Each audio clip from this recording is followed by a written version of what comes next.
This is a remastered replay of one of our most popular episodes. Enjoy.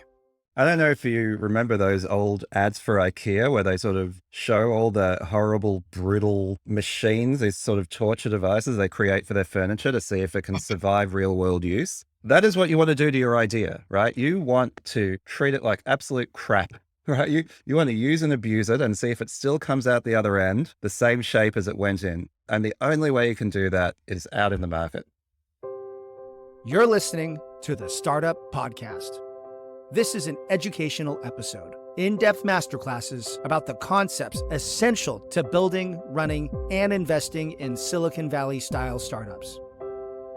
Whether you're a founder, investor, or operator in a startup, you'll gain insights into the principles that power high-growth disruption, the same way Facebook, Google, and Uber do it. The conversation starts now. Hey, I'm Chris. I'm a serial entrepreneur. I've been building products, brands, marketplaces, startups, and go-to-market strategies for 23 years, including 10 years in venture-backed businesses in Silicon Valley. And I'm now semi-retired, helping a small handful of startups through one-on-one advisory engagements. And I'm Yaniv, a software engineer, operator, coach, advisor, investor, and people geek. I have worked at Google and a number of scale-ups, and am now a co-founder at Circular, a high-growth startup. And our job on this show is to guide you through the unique mindset and approach that drives Silicon Valley-style disruption at scale. In this episode, we're going to discuss the place for big ideas in startups. Where do they come from? Do they really matter? What does a good idea look like? Validating your ideas, building consensus for your ideas, and so on. Chris, I have a great idea for an app, and I thought maybe you could build it for me. Sure, I'll get on that right away. So look, I mean, I think both of us, if we each had $1 for every time someone said, oh, I have a great idea for an app, we probably wouldn't have to do any other work. So maybe let's start with, do ideas matter? Like, why is that funny? It's a great question. It's a cliche in Silicon Valley that ideas don't matter. And yet I interact with a lot of founders outside of Silicon Valley who haven't heard that phrase for some reason. I'm not sure why. I think if anyone in our audience is from the Valley or has worked in startups for any length of time, are probably rolling their eyes at this entire topic, thinking that it's obvious. But this principle is really fundamental, and it's, in my experience, not well understood. So let's say it definitively, ideas don't matter. And in fact, there's a fun phrase I like, which is ideas are like assholes. Everyone's got one. I really like that. Yes, everyone's got an idea, and I largely agree that ideas don't matter, right? Yeah, everyone has an idea. But I also think maybe part of the issue is, what do we mean by an idea? I think often when people talk about an idea, they have an idea for a solution, right? I've got this app that I'm going to build, this invention. When people say idea, it's nearly like they've invented something out of whole cloth, and now all you have to do is build it, and glory and success will come to them. So if we accept that as a premise of what people mean by an idea, why are ideas like that so cheap and ultimately so useless? Well, so there's a lot of aspects of this, right? So you mentioned I have an idea for an app. And so you're actually, you've gone off the tracks right there. So you're talking about an app, and an app is merely the tip of an iceberg. It is the thing that a customer might interact with. But actually what you need is to be thinking about a business. You want a business model. You want a whole bunch of operations. You want, we talked about in the last episode, unit economics. But what you really, really want at the beginning is a problem. Amen. And a problem, to be clear, is looking around you in the world and finding inefficiency, waste, pain, frustration, middlemen, archaic systems, or patterns of behavior that have not been updated based on new technologies, new cultural inclinations, and new ways of thinking. I love problems. And, one of the things I often say is that problem and opportunity are really two sides of the same coin. It's like, is the glass half full or half empty? Ultimately, a problem is an opportunity, and an opportunity is a problem. Why problems are important is, if you solve them for people, then you have actually made the world a better place for them. And that is something that they're willing to pay for. So solving a problem and having a viable business, to your point, are really inextricably linked. Another saying I love about this subject is, an opportunity at first appears like hard work. And oftentimes when I'll talk to some inexperienced people about business, you might be brainstorming and they'll say, oh yeah, but it's really hard to do X. That hard thing, that's the opportunity. That is the point of the business you would build. Whether it's hard to solve a logistical problem or hard to break into a market or hard to simplify a complex process, that simplification, that problem solving is precisely the point of the business and at the point of value creation. And so people often run away from opportunity or want to run away from problems. And rather, they're actually just passionate about building a glossy app that they have in their head and a particular little user interaction. And they're often thinking about, it would be great if the world just behaved in this way, then this other thing would be possible. But what you really need to think about is the world behaves in this other way, and there's enormous amounts of pain and friction and suffering that way. Let us find ways to simplify or automate or reduce the cost of that behavior. Yeah. And I think obviously you need to take a fairly broad view of what we mean by problem. If you think of entertainment, right, you could say, well, okay, this is not solving a problem in the world, but in a sense, you're still solving a problem in people's lives. Perhaps they're bored, perhaps they want to learn something new, perhaps they want a forum that allows them to socialize, and your entertainment or social product is helping solve that problem for them. So, Clayton Christensen, the great business thinker, talks about jobs to be done. And in a sense, that's just another way of talking about a problem, right? There's a job to be done. People have a problem in their lives, a job that they need done in their lives, and they're looking for the product that they can, to use Professor Christensen's terminology, they can hire to do that job for them. And so your job when you're building a product and then ultimately a business is to produce the solution that is the one that enough people will hire to solve their job, that you have a strong and growing business. The other aspect of this, it's actually not about the first idea. It's about the 17,000 other ideas you need to have about precisely how to execute your larger grand idea or the larger problem that you've identified. To give you a really clear example of this, have a think about social networking, right? Back in the day, there was a thing called GeoCities. Then there was a thing called 6 Degrees. There was a thing called MySpace. And then there was a thing called Facebook. And these are all fundamentally, at a high level, the same idea. The line in the movie, The Social Network, the Mark Zuckerberg character says, if you had invented Facebook, you would have invented Facebook. You look at the way MySpace looked and felt and played out as a business versus the way Facebook looked and felt and played out as a business. It was a dramatically different outcome from the same sponsoring thought, which is that people should connect around online media. And so that is one of the other reasons that ideas are fairly worthless, is because people forget that the world is really, really big and that there's room for multiple variations of the same big idea, and that the execution of that idea by different people with different target personas, with different go-to-market strategies, with different sensibilities, will actually produce wildly different outcomes in product and business from the same exact idea. Which then leads you to the next point, which is it's also not worthwhile to protect your idea. Often you'll encounter people who ask you to sign an NDA who are afraid to share their idea. And really, you have to drag people kicking and screaming to your idea in the first place, because the very best people are too busy doing their own ideas. But even if they were to drop everything and decide to steal yours, their execution is going to be radically different than yours. And so what's much, much more likely to happen when you share your idea is that you might, just might, if you're very lucky, find a cheerleader, a supporter, an investor, a helper who might come along that journey and connect you to the right things and the right processes and the right capital. Okay, so here's the thing. We've really ragged pretty heavily on ideas and how useless they are. And yet, in a sense, if you want to start anything, it does start with an idea, right? Like, if you're going to start a startup, you can't just say, oh, I'm starting a startup, and not have any thought about what it is that your startup is about. So ideas have their place. And so I guess I'd be interested to discuss for a little bit, what does a good idea look like? What do we mean by a good idea? And then, how do we treat that idea in the broader picture, right? And you're talking about, for example, definitely Your idea should not be a secret. You shouldn't be getting people to sign NDAs. You shouldn't be patenting it. That is, definitely the wrong way to get something going. But ideas have their place. And so what is a good idea and what is their place? There definitely are ideas, as you said, rattling around in your head. You have to have some clue about what you're working on.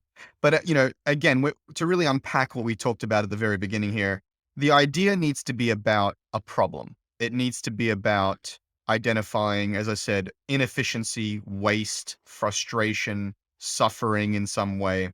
So your idea needs to be, oh, look, this is a legacy process or a legacy business or a legacy way of thinking or a legacy technology. Legacy being a fancy word for old. This is an outdated way of thinking about the world, engaging in the world, building a marketplace, facilitating an interaction.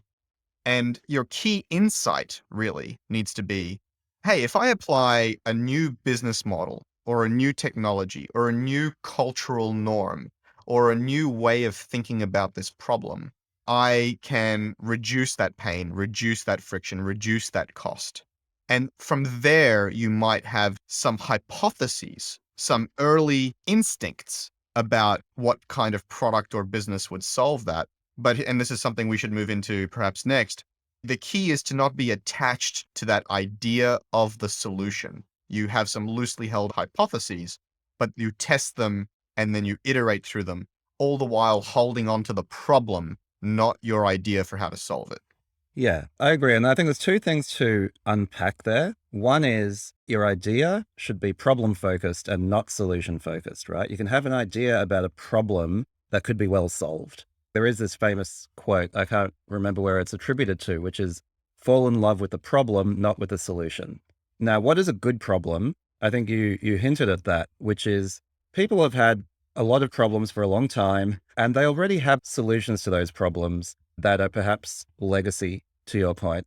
Now, what makes an old solution bad? First of all, an old solution isn't necessarily bad, but you have to understand that the solution that exists today is a combination of technology that was available at the time that solution took place, combined with inertia and habit and just random events. And so as the technology space changes, as you said, cultural norms change and other things change, you have the opportunity to take that same problem and create a radically different and hopefully, at least along some dimensions, radically better solution. I think maybe we can give some examples here, but it's important to note there is always new technologies, business processes and models and norms evolving and emerging over time. And then that rate of change is accelerating, right? So what might have been a legacy business, 50 years ago got disrupted perhaps more recently, but you can see businesses more recently being disrupted by yet newer businesses now. So there's always a new norm, a new technology, a new business model emerging that allows you to rethink some of these principles. And that is only accelerating. And in a deep sense, this is what technological progress is. Technology is new tools, but the tools themselves aren't interesting in themselves. What new tools give you is the opportunity to create new solutions to existing problems and to new problems. And that's what progress is from a technological point of view. I actually have a great example here of an increasing rate of change and disruption. So let's think about classifieds. The newspaper really made their money from classifieds, help wanted ads and people asking for or offering services in their classified pages. During the dot-com era, that was pretty thoroughly disrupted by things like Craigslist, which allowed people to display their classifieds online basically for free. And then there was more modern directory listing services, maybe more like Yelp and Groupon. And then those were then further disrupted by on-demand marketplaces, right? So that we went from directories which were relatively passive, where you just list some unstructured content about what you want, and people had to read through that and respond and negotiate with you, to structured marketplaces where the offer and the request were highly structured and were able to move with more liquidity. All the way to you get to Uber, where you are actually disrupting fundamental human interaction. The old cliche was don't get in cars with strangers. And then it was like, well, don't get in cars with strangers unless they're painted yellow and have been verified by a taxi company with a medallion service with thick layers of regulation and a multi-$100,000 fit out of equipment. And with the power of a supercomputer in your pocket, we eliminated all of that. Were able to mediate trust in a radically different way. We were able to mediate or monitor location, to connect to people in real time at runtime. And so you go from newspaper classifieds to Craigslist to more purpose-built directories to on-demand marketplaces affecting the real world in really just kind of relatively a short period of time in the scale of human history. Actually, a fun anecdote related to that, and I promise it does have at least some amount of a point, which is a long time ago, I was traveling through Central Asia, and I believe this is true throughout much of the former Soviet bloc. You could just stand on a road and you could flag down a random private vehicle. This was before the era of Uber. You would just sort of poke your arm out, and anybody who wanted to make a few extra bucks would just pull over and drive you where you were going. And it was pretty scary at first, but it does seem to work. And I guess the point to this, such as there is one, is you talked about cultural norms that change, right? So there is an aspect that's not just technological, but cultural to this. So in a sense, Uber in Western countries had to overcome this entirely embedded idea that you don't get into cars with strangers. Whereas in Kyrgyzstan, everyone's getting into cars with strangers. It'd be interesting to know how Uber does in a country like that. These are the things that really matter when you're building a startup. And in a sense, why, just having an idea is cheap. We were talking about what makes a good idea, and one is the problem focus. The other is humility, right? You were sort of talking about this. You don't really know what's going to work. There are so many variables. The real world is infinitely complex. I like to say that the answer to any sufficiently interesting question is it depends. And so if you just have an idea and you don't test it out and make lots of learnings on the way and make lots of decisions, and to your point, Chris, ultimately you have thousands of ideas that go into turning your big idea into a reality, then you're not going to get anywhere. So you have to have that humility and say, I have an idea of what this problem is, but there's so much that I still don't know. And the only way I'm going to get to know it is to get started and to keep an open mind. Whether you're starting or scaling your company's security program, demonstrating top-notch security practices and establishing trust is more important than ever. Vanta automates compliance with SOC 2, ISO 27001, and more, saving you time and money while helping you build customer trust. Plus, you can streamline security reviews by automating questionnaires and demonstrating your security posture with a customer-facing trust center, all powered by Vanta AI. And it gets even better. Just for TSP listeners, you can get $1,000 off Vanta when you go to vanta.com/TSP. That's VANTA.com/TSP for the Startup Podcast to get $1,000 off. I also have a bit of a side story that might seem only tangentially related, but it really is about the changing norms and changing business models.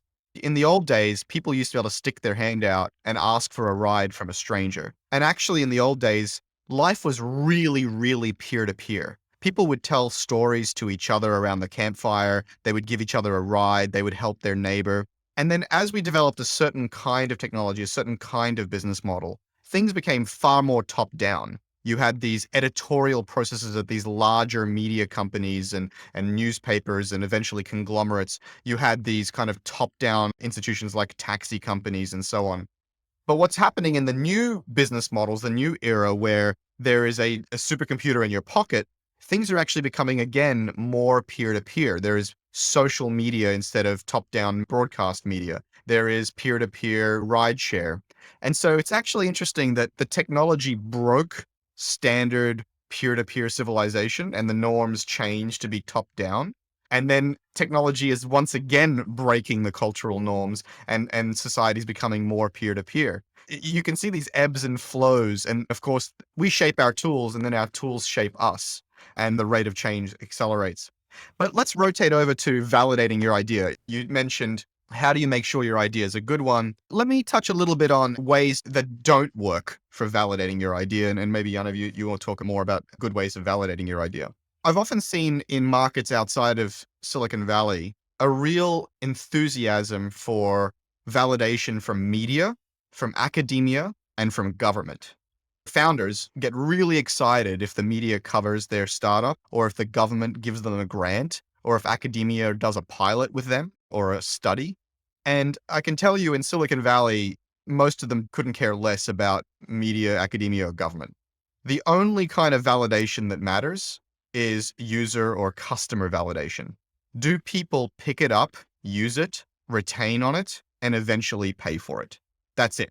And at what rate are they doing that, and how do you accelerate that rate? I'm often amused by some of the recent narratives about Facebook and about the algorithms of Facebook and around how some of these tech companies work.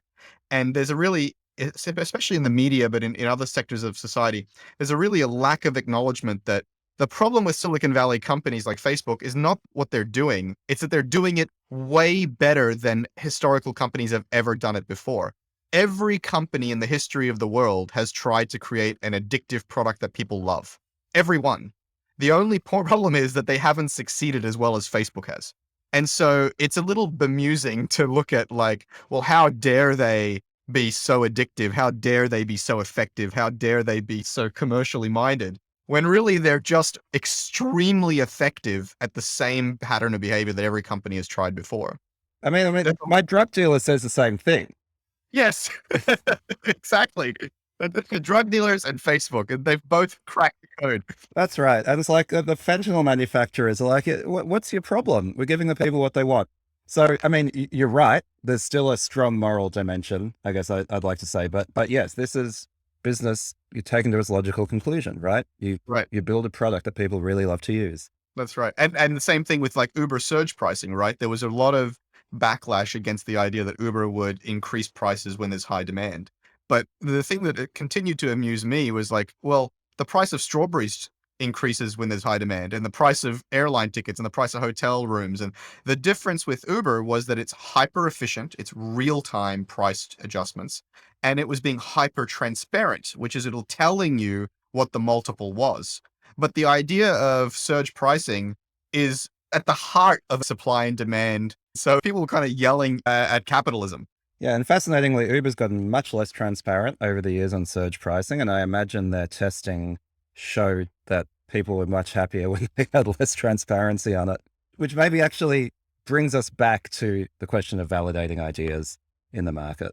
There's sort of the market as the ruler of validation, but there's even a nuance there that I think is worth getting into that very much speaks to the lean startup methodology that's rightfully very popular in terms of how you think of startups, which is when you think about market validation, another thing that traditional companies often do is things like focus groups, asking people, do you like this thing or would you use this product? The problem with that is it is rife with various biases, both on behalf of the people in the focus group and the people interpreting the results of the focus group. And the quality of the knowledge there is often quite low. Just because people say they will use something doesn't mean they will use it. And so not only do you have to be focused on users rather than these third parties such as government, but the only way to really validate your idea is in the market itself. And so the logic of that is pretty much what drives so many other things in Silicon Valley. You know, why do we talk about building fast and iterating?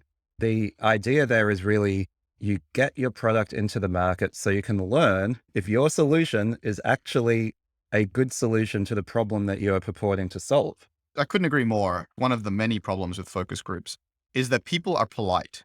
They want to help you find a purpose for your ideas. And so when you show someone your idea or your app, your concept, they'll very often, even if they don't like it, they'll often say, oh yeah, I can see how my cousin Harry would really like this. And you want to listen out for that because that doesn't mean your idea is good. It means they're being polite. What you want to hear is, I need this immediately. When can I get it? And how much do you want to get paid? That's when they're really, really interested. And the other thing that happens in focus groups is people want to be seen as adding value. So they'll give you some kind of skepticism or they'll start throwing out other ideas to try to feel like they're really contributing. And I really couldn't agree more with you, which is you want to come up with the leanest, thinnest slice of product to try to test some of your hypotheses, put it into the real world, and see if anyone actually cares with their behavior. And that is the ultimate focus group. That is the ultimate survey. Do people click? Do they sign up? Do they use? Do they stick around? That's right. And I don't know if you remember those old ads for IKEA where they sort of show all the horrible, brutal machines, these sort of torture devices they create for their furniture to see if it can survive real world use. That is what you want to do to your idea, right? You want to treat it like absolute crap, right? You want to use and abuse it and see if it still comes out the other end the same shape as it went in. And the only way you can do that is out in the market. That is what startups are to a large extent, is they're these validation machines. Absolutely. So I think it's worth rotating a little bit over to, okay, you've identified a good problem. You've had some hypotheses around this problem. Perhaps you've even done some early validation of this idea by putting up the thinnest possible slice to test some of your hypotheses. And that thin slice might be little more than a web page with some ads being thrown up to see if anybody clicks through and tries to sign up. It might be a very, very simple version of the product with just one key feature and so on. There's a whole episode we can make about what does an MVP look like and what does a real test of a hypothesis look like. And I suspect you and I, Yaniv, have a lot to say about MVPs, and we will. Mm. But before you get to executing your idea, you first need to build a little bit of consensus. Usually you have to build some consensus with some craftspeople, right? Some people who perhaps know how to build a website or build a brand or run some Facebook ads. Assuming you don't know how to do all of that yourself, you're going to need some people around you to help. And investors, let's not forget, that critical part of our ecosystem. Yeah, I mean, typically, unless you're a successful multi-time founder, it's typically a bit harder to get an investor on board before you've done some validation of your hypothesis, right? So I'm assuming, Got it. but even investors play a part in this really early stage. You need a way of driving alignment across these very early collaborators, whether they're investors or a website designer or a brand designer or even an engineer to build a very simple prototype. So, what are the ways that you would recommend going about driving alignment around an idea that is just rattling around in your head? I think it really does come down to that articulation of a problem. So for that, there's really this process of gathering evidence and storytelling. Again, you're right, Chris, we're not at the point necessarily where we're talking to investors, but the process isn't that different, right? You actually need to put a pitch together, I think. And, the pitch doesn't mean a polished sales deck with nice PowerPoint slides. Actually, much better if you don't do that. But a pitch means you need to have some sort of unique insight about a problem and be able to communicate it effectively to the sorts of people who you need in your coalition to help solve it. You went precisely where I was hoping you would go, which is that pitch. Often when I'm working with first-time founders at the problem definition stage, the first thing I get them to do is make an investor pitch deck. Even though we have no intention to pitch an investor immediately, it does help to sharpen the mind because oftentimes there are many, many ways to describe the problem. There are many sub-problems within a broader theme. There are many possible hypotheses or solutions or personas or business models. There are many possible product solutions, and there are many go-to-market strategies. And so what you want to do initially is collapse all those potentialities into some reality, some actionable tactical plan. Now, it may not be the plan you're going to live with for the rest of that startup's life, but it is a place to start, or at least it's a series of areas to investigate. And so you need to write that down in a deck, roughly using the same narrative you would use to pitch an investor. What you don't want to do is develop a 40-page business plan. What you don't want to do is continue to just kind of pontificate and ideate in a cloud with people about the 17,000 ways this can be really exciting. You need to document the first tactical, pragmatic things you're going to do to test and deliver value to the market, to bring all of your stakeholders into alignment, including and eventually early investors, friends and family, and so on. Which brings us, in a sense, full circle back to ideas, right? So we said ideas don't matter, and we were being provocative. In a sense, they don't matter that much, but this is where they do matter. You need to have a good idea for a problem, and then you need to have some ideas for approaches to solving it, right? Not for what the solution looks like, but what tools and skills you might use. Some of the traditional questions, especially in like early stage investing pitches, are like, why you? Why now?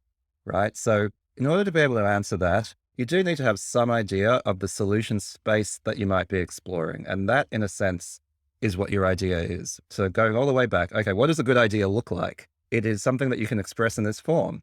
I have a good understanding of a problem that I think we might be able to solve better than it's currently being solved in these sorts of ways. Now, that might not turn out to be true, but that is enough to get you started. And anything more than that is too much. Anything less than that is not enough.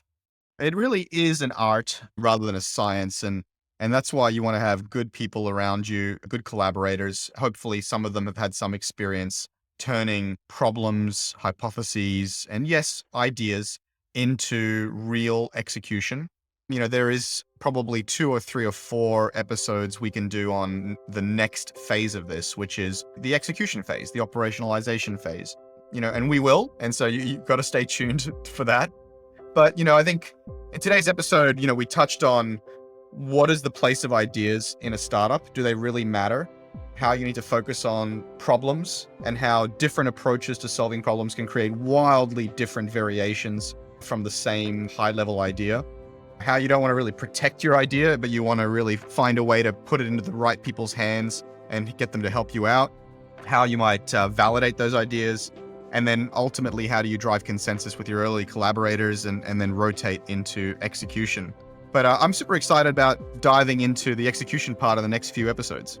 Absolutely. Execution is my bread and butter. And it's actually, in my view, where the magic happens. Really keen to do that. So I think if you take one thing away from this episode, it is that ideas, to the extent that they're important, are much more about understanding a problem that you think you can solve than having an idea for a solution. Your first idea for a solution is nearly certain to be wrong. So don't get hung up on that. Fall in love with the problem, understand the problem. That is where ideas matter. So the question is for you guys, we would love to see you in the comments wherever you're listening to this and give us your thoughts about ideas. Do you buy the concept that they're worthless or essentially worthless? Also, what we'd love to hear from you is what should we talk about next? We have some ideas about what to talk about, but we would love to hear from you guys. Is this kind of content working for you? What are the subjects and topics we should cover next? And also make sure to follow us on all the usual social medias. Yaniv and I have our own social media accounts. I'm sure you can find them some clever Googling. I'd love to ask the audience specifically to subscribe to this podcast on whatever podcast app you use. We're on Spotify, Apple Podcasts, Google Podcasts. We have an RSS feed that you can plug into anything else. The number one way you can feed the algorithm for our podcast is to subscribe. And that way you will get every episode hot in your feed as well. And we promise you it will be worth it. So if you can do that, and if you can rate and review us on Apple Podcasts, if you're an Apple user, we would be incredibly grateful.